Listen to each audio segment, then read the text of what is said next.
Hello, Graces. This is our time again. We did direct variation the other time, and this time around, we are going to do inverse variation.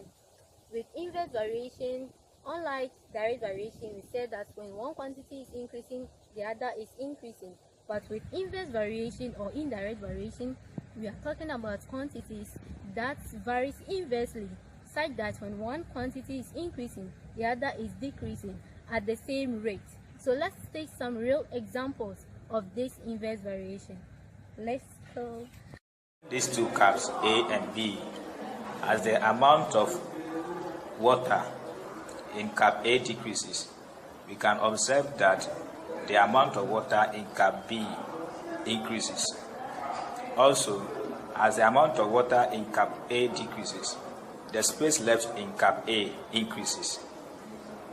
Taking cup B, as the amount of water increases, the space left also decreases. Therefore, there is an inverse relationship between the quantity of water and the amount of space left in both cups. Let's take this scenario where we have an area A and we have an area B. And there are a number of cars that are parked in area A and a few number of cars are parked in area B.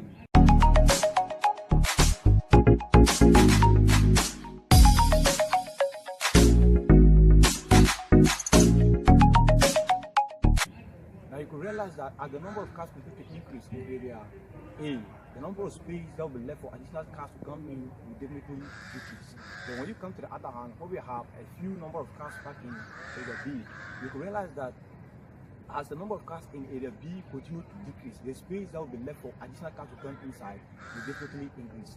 So there's an inverse relationship between the number of cars and that is the number of space that is left for more cars to come inside.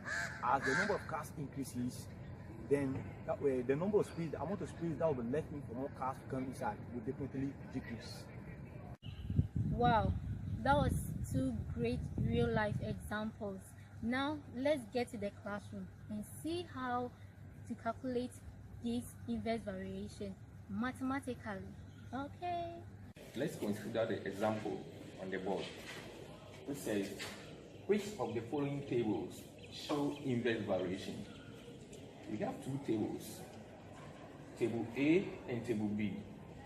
Under each table, we have two quantities. Let's consider table A. Under table A, you can see that the number of quantities under quantity 1 are increasing. When you consider quantity 2, you can also see that the numbers are decreasing.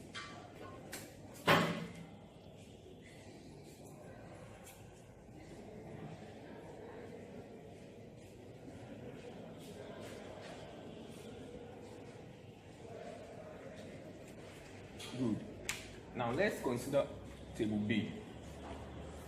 Under table B, quantity 1, the numbers are increasing. When you consider quantity 2 also, you can also see that the numbers are also increasing.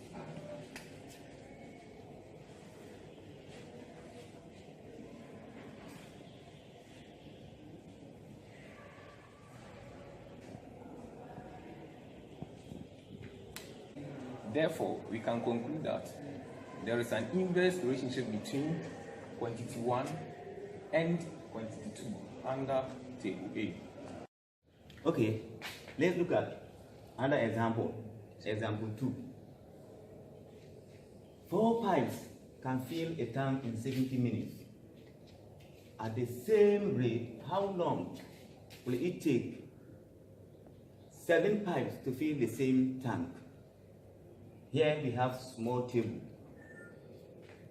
The number of pipes denoted by X, and the number of the time is also by Y. We have 4 and 7, and we have 70 and M. We can say that let X1 is equal to 4, X2 is equal to 7. Also, Y1 is equal to 70 and y2 is equal to m. By using the product rule to find the inverse relation,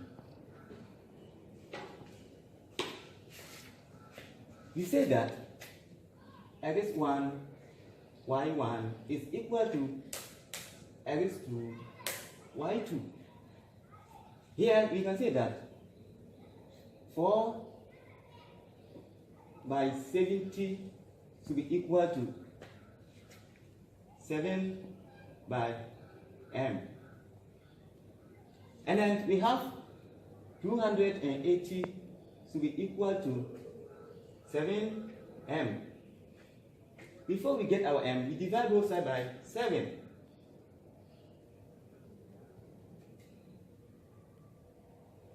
Then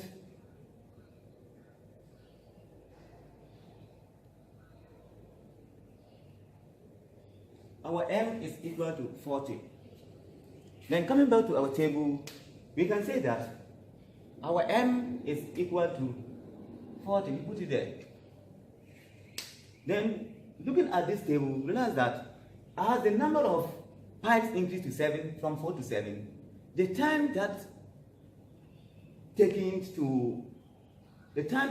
also increased from decreased from 70 to 40.